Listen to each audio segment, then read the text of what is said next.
Welcome to another episode of Penetrate Radio. I am your host, Lucy Baldwin, and I'm here today with Emily Iris, who is a certified EK coach. I want to hear more about what you do. I know that I've been seeing your content. You're talking about like bringing back the spark, which I definitely want to hear about. So tell us more about yourself. Yeah, thank you. So, this whole idea of bringing back the spark is something that I discovered in my astrology, but of course, it's what I've lived. And I've had various periods in my life where I just let the world be a wet blanket on my spark and my joy and what brings me fun. Like, as we were saying right before we started the podcast, like our work, because it's self-development work, it needs to be fun. And if we're not having fun, there's no resonance. And why would anyone want to do that? So for me, I was looking at my point of fortune for my astrology girlies. And there it is, like Prometheus energy in Aquarius Deacon 1. And I was like, oh shit, like that's me. I'm the light bearer. I'm the fire bringer that steals inspiration energy and infuses it into people's lives and just gives them permission to like have so much more fun. And right now my work has gone from being a EFT tapping person for everyone to doing EK to being an astrology mentor. And right now what I really am passionate about supporting is helping people just put it all out there on social media and have fun. Like we're bringing the spark into our business. And if you're not having a good time, you're not doing it right, and why do it?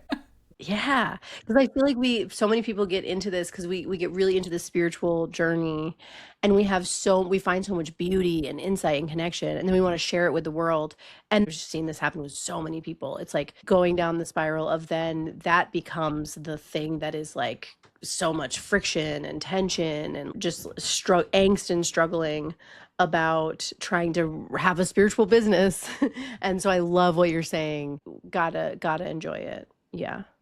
Yeah. And I've been really open about this in our coaching container that like I'm a stripper. I'm a sex worker. And that's what I do for my like bread and butter money and when the coaching is slow. Having that like be part of my identity and being in the spiritual world has been so full of friction. And it doesn't really feel like a lot of it's coming from the outside. Like it's me. It's me integrating my parts that believe to be in the spiritual business, in the coaching space, I need to be like ascetic and taking my one seat and meditating for an hour a day and acting like a fucking man. And I'm not. I'm a wild woman. The coaching program I chose was existential kink. It's like there's not really a drop of, I don't know, like ladylike, perfect in society in my public image and what I bring to the spaces. And that is the Promethean spark. It's you can be spiritual, you can be a magician. I mean, magicians are some of the most wonderful weirdos I've ever met, and have a serious business, have a real life business, and also be an absolute freak. Why not? If you're not having fun, I know. And I'm still having fun shaking ass and conning men. Like it's still a good time for me, so I'm still doing it. And when it's not fun anymore, I'll take a break, I'll retire, whatever. I love that. I love the framing of being a stripper as conning men. Yeah, because that's how I've always felt about these things. Like it is a woman's we have so much power. This is what I've always felt. Actually, I'm just gonna go on a limb here because I had a really powerful mom who I guess was arguably feminist. I didn't really realize it when I was growing up, but like, she was a software engineer and she was just like very dominant and intense. And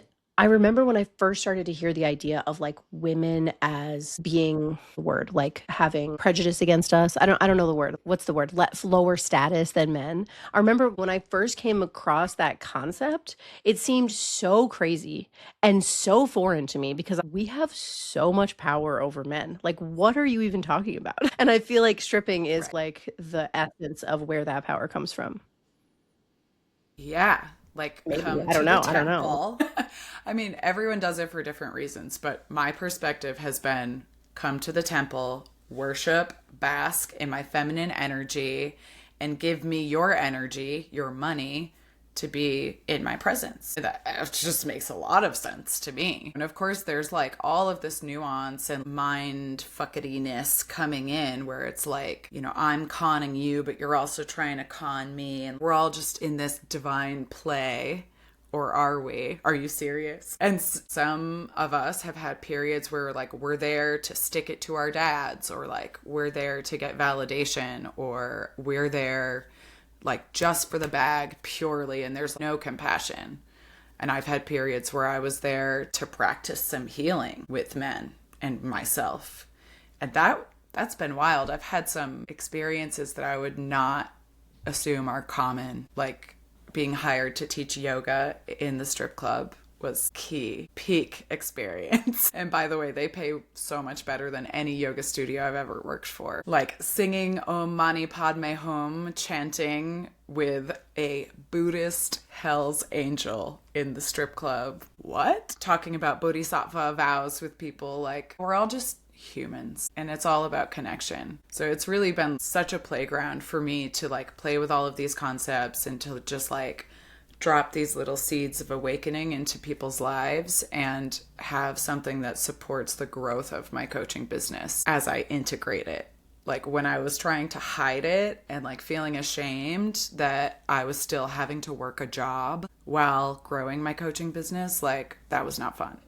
And the job being something so taboo. Like, my God, how could she? And I remember Layla in our training talking about how when she was a waitress and growing her business, she like EK'd it and was like, oh yeah, I'm a coach. I'm just a little con artist, scammer, selling my snake oil. I'm really just a waitress. And I totally received that and have played with it. And I'm like, okay, cool. We're a con artist, beautiful con artist. Yeah. I'm so curious. This is a totally random, maybe slightly off topic question, but do you find that, do you ever find yourself healing men, like in your job, like coming up against their stuff and like inadvertently having these healing experiences with them and their shame and whatever's coming up for them and being in a strip club? I'm curious if you have anything. It's like when you're a conduit, you can't help who you heal. You can't like even help what you say sometimes. And that happens to me a lot, honestly. Of course, recommending books to people, you know, people ask like, what do you like to do? I'm like, oh, I like to read. I like to study astrology. And like, I do all those things because I like to crack into people's psyches and look under the hood because I'm a sicko voyeur of the human experience. And it automatically like opens people up to want to share things with me.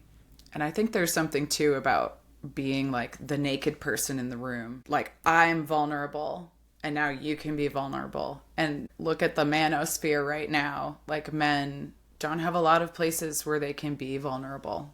And there's not a lot of people that they trust with their sticky, shamey secrets. But we are one of the demographics that receives a lot of it. And should we get paid double for that? Yes. And yeah.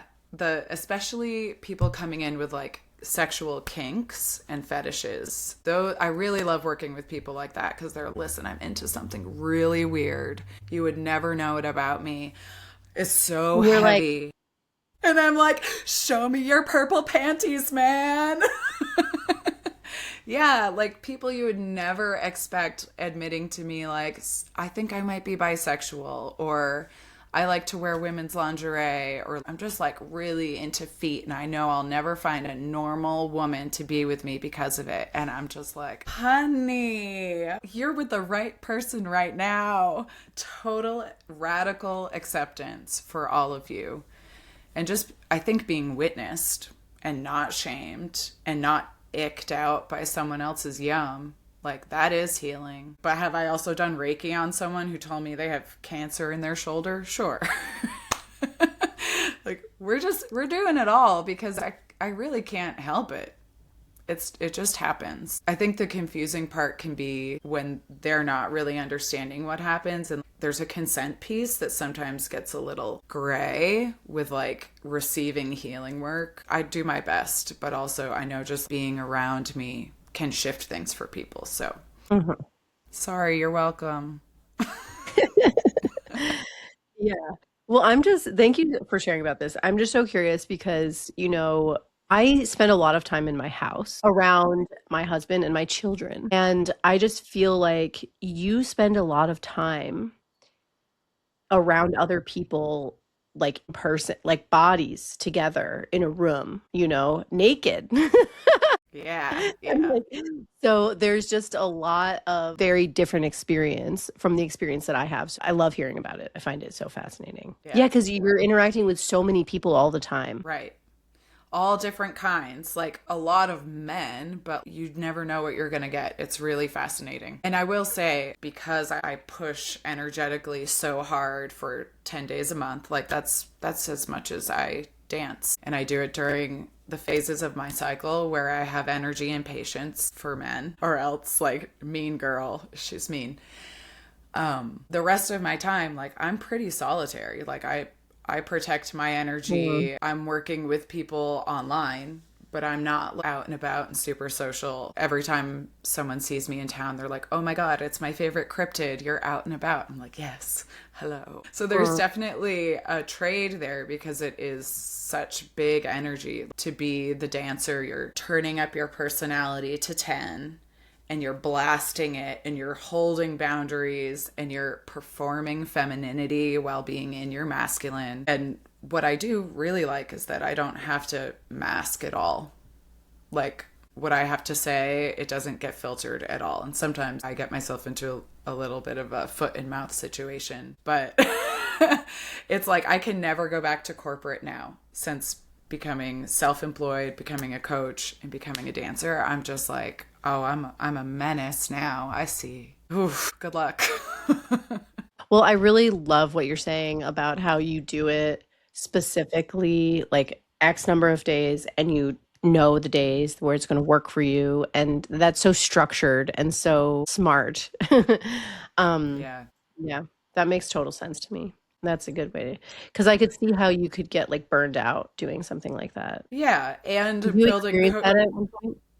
Oh, yeah. Like, and building a business on the side. That is no small task. When I first started, I worked in a club that contracted us as employees, which, like, has some perks because you get your W 2 and can have proof of income. But they require you to work a certain amount, and it was 4 days a week. And I started in my 30s, and I'm still in my 30s. And I've been dancing my whole life, classical styles and belly dance and stuff.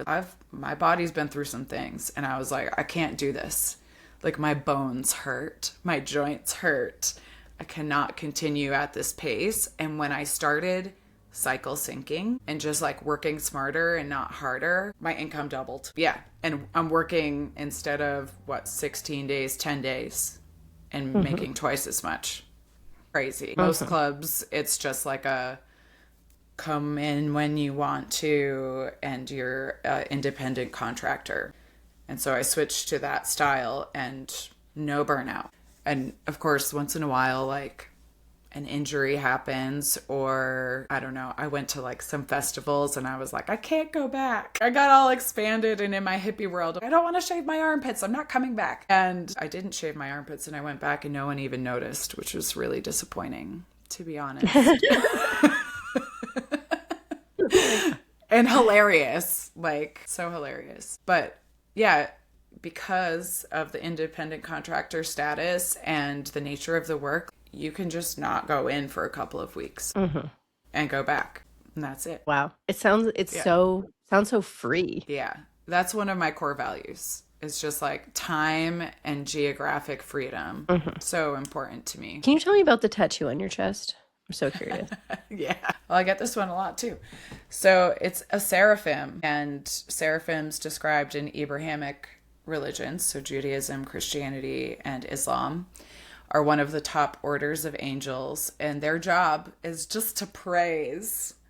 They just like sing and dance, and they have a million eyes and wings, and they're just like, woo, heaven energy. We're going into the deep end, okay? I discovered a couple years ago that my soul is angelic. I have an angelic soul. And so started really connecting with like the monstrous angel, the angel that comes to all these people in the Bible and is like, Be not afraid, because I'm a bunch of eyeballs and spinning wheels and symbols and light and fire. And by the way, I have a message.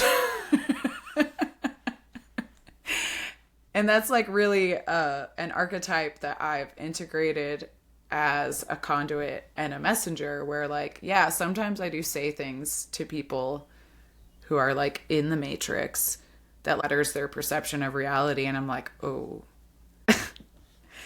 yeah, was that too much? Are you okay? Do you want to take a deep breath? Feel your feet on the ground? And I also love it. Like it's kinky for me and fun. And I live for those moments when like I have a key on my ring that fits the lock that someone is stuck in. And as a coach and as just like a coach out in the wild, that's my yum. It's so beautiful and it's such a gift. So yeah, the seraphim is just a delightful reminder that that's what I'm doing. And of course the Star of Inanna, because she's the original Jesus. Yeah. Do you know the Descent of Inanna? Oh my God. There's an amazing movie called Split, and it's an independent movie, but it shows it really, really well. So if you look up Split, the Descent of Inanna, you'll find it. But it's an old, old ancient myth, like pre-Christian, pre-everything, where she's the goddess of heaven and she descends into the underworld to be with her counterpart, her sister. And she has to like strip herself of all of her finery, all of her lapis lazuli, all of her gold. And she has to come in like naked, humbled, and like downtrodden into the underworld to reclaim that connection with her darkness and with her hell energy, to then ascend as an integrated goddess. And like I have chills talking about it, because it's like original goddess energy where it's really integrated. We haven't like pulled the war and darkness and shit out of her. Like she's all of it. Very earthy and super powerful. I'm in love. Absolutely. And when he gave me this design and I was like, that's a 7-pointed star. Mm-hmm. So tell me about when you came across EK. I was hoping you would ask. So let's see. The short background is that I grew up in a conservative Christian home and I'm adopted. So took that on very deeply as part of my identity and part of how I could keep people around me and not be abandoned again. When I was going through my Saturn return, 27 to 31, I fell in with a bunch of circus people. And I don't know if you know, but circus people and burners, like they're all witches. And they're all super magical. A lot of them are polyamorous.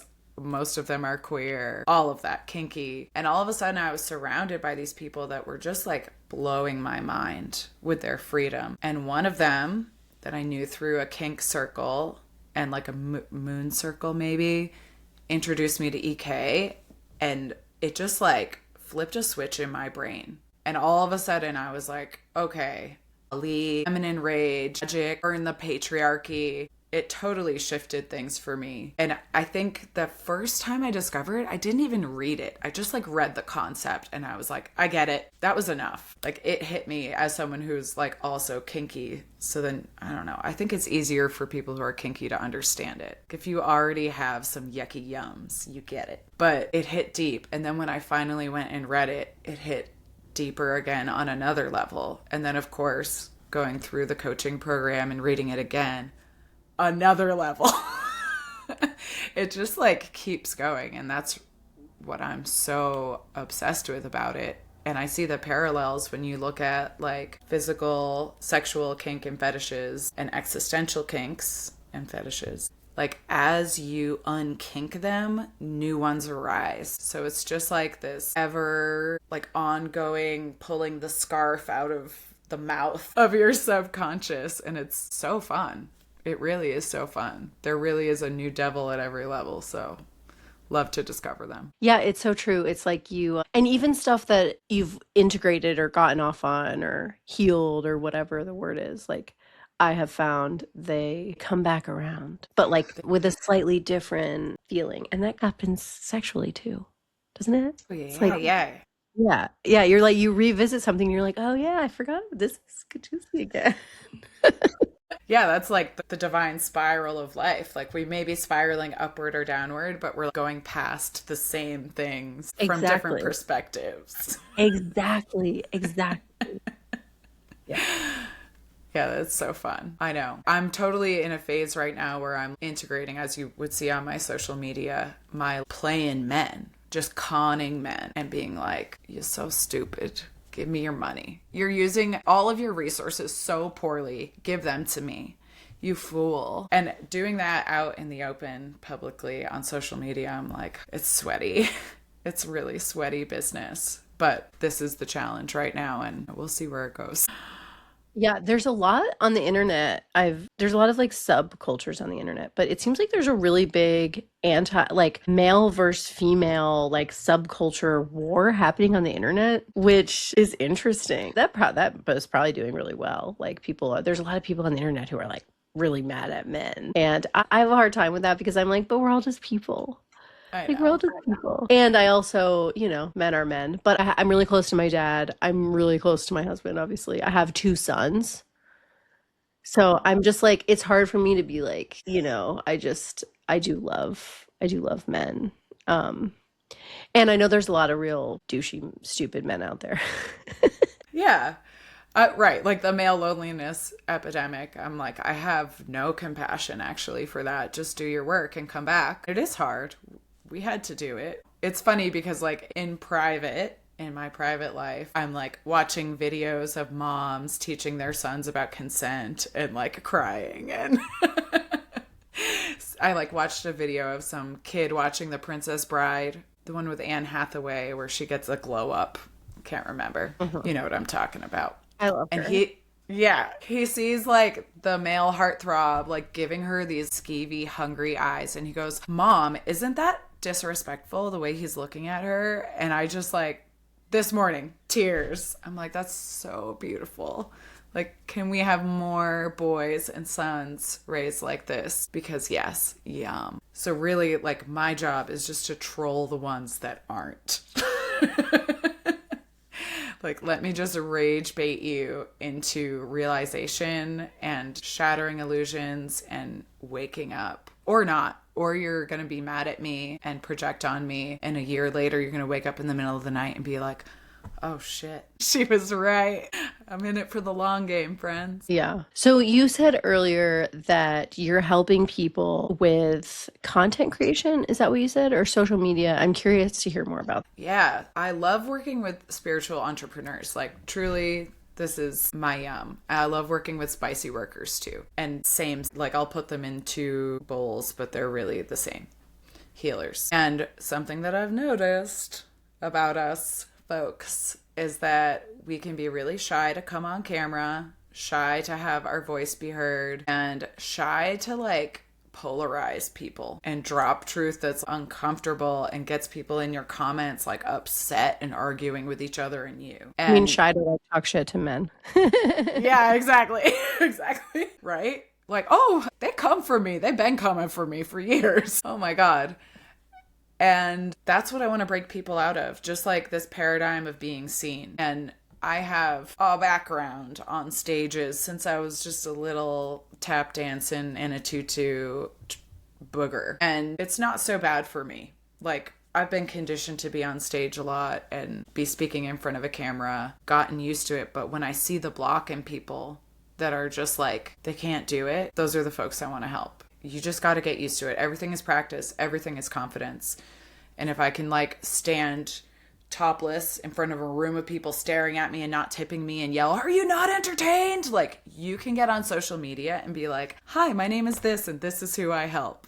Like, like you're not going to die from shame and embarrassment or internet trolling. You will not if we're integrated. And of course, my brain is like suicide awareness and watch. And if you're in spiritual business, I trust that like, this is part of the game and you want to do it for yourself. And really what I'm finding is that when my clients key in on the thing that feels really fun, you can't stop them from creating content. But when it feels like a grind and they're like, looking at all of what other people are doing, what other people are saying, and what's trending, and how can I use this viral audio? What time do I post? It's like, no, save the strategy for later and just get comfortable showing up, being there, being seen, being heard. And that's like the essence of light feminine energy, is like, I take up space. I am seen and I am heard. I am adored. And by some, I'm hated. And it doesn't really matter. Yeah, I love that. And I feel even just this whole like episode so far, I can feel how much you have integrated that. And I could feel how being in your presence would be medicine for people because, yeah, you're just like talking about standing up naked in front of people and just really like free and open and refreshing and honest. And I think that, you've broken so much of that. You know, you're talking about this conservative upbringing. And yeah, I mean, you've really like broken through probably a lot of internal and external like boundaries to be so free. And I think that you can probably relate to the journey that people are on with that. Yeah. Thank you. Thanks for seeing me. It's an interesting thing to monetize. I'm just like, yeah, you just like spend some time with me as your coach and things will shift. It just happens. Or, you know, as your girlfriend for the next 10 minutes. Whatever the offering is. But yeah, coming from, girlfriend for 10 minutes. You like that one. Yeah. It took me a minute to understand what you were saying. And then I was like, oh, girlfriend. Yeah, exactly. I know. That's what I tell people. I'm just like speed dating all night. That's all this is. Yeah.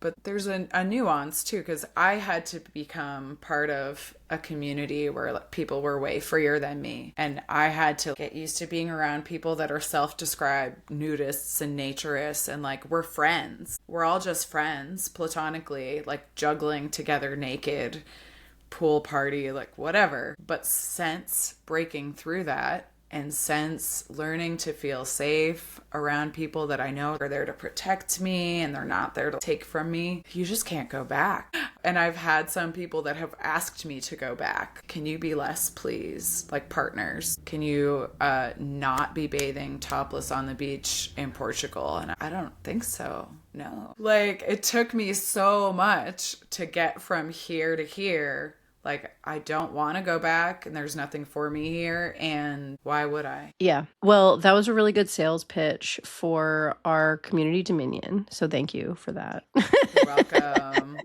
Love that. But also for people who are these spiritual entrepreneurs or anyone who might want to work with you as a coach to help them put themselves out there and do this work. How can they find you, Emily? Oh, you can find me on Instagram at Miss New Bodhi. That's MISSNEWBODHI. And all my links are there in the bio. Right now, I'm doing a couple of things. I have an offering for one-on-ones to make you 10K in 10 weeks for my spicy dancers and my spiritual entrepreneurs. If you want to expand in that way, let's go. And I have the Scene Social Club, which is $111 a month. And you just get to work with me on your content and on being seen, on coming in on camera, and being unabashed on the internet. I love that. Yeah. Amazing. Yeah, thank you so much, Emily. Is there anything else that you want to share before while we're here? Let's see. Key takeaways, friends. Follow the fun. This is the Tantra. Well, thank you so much for coming on and recording this with me. This has been a blast. Thank you. I was super excited to see the little call go out in the chat. Yeah. Amazing. Yeah. All right. Thanks, Lucy. Thank you. Thank you so much for listening to another episode of Penetrate Radio. I have a free guided existential kink practice. If you are somebody who is new to this work, if you're new to EK, if you haven't read the book, if you're just not a reader, or if you need a refresher, you can get this. You can download it right now for free and use it to learn how to do EK and just follow along as a guided practice. It is meant for beginners. So I just want to let you know that that's available, and you can find it at the link in the description. Also in the link in the description, you can find more information about our membership Dominion. a field of radical approval. Dominion is less than the cost of a single manicure each month, and it's just a wonderful place to do this work in community. We have seen time and time again that being witnessed and witnessing others in this work is wildly helpful and validating. The last thing I want to mention is that a lot of our guests talk about the coach certification program Penetrate that they went through with myself and Layla. I want to let you know that we are going to be offering that same program again in 2027, and you can find a wait list in that same link if you're interested in getting information about that when it becomes available. And I think this goes without saying, but if you see anyone else offering a program called Penetrate that is also a coach certification program related to this kind of work, that is absolutely not the same program that Layla and I have taught and that the people in this podcast are talking about when they talk about our coach certification program, Penetrate. So I just wanted to make that super clear. Layla and I share a lot of hard-won wisdom through that program. So if we're not the ones teaching it and offering it, then it is definitely not the same program. Thank you so much for listening to another episode of Penetrate Radio, and I will see you in the next one. Ciao.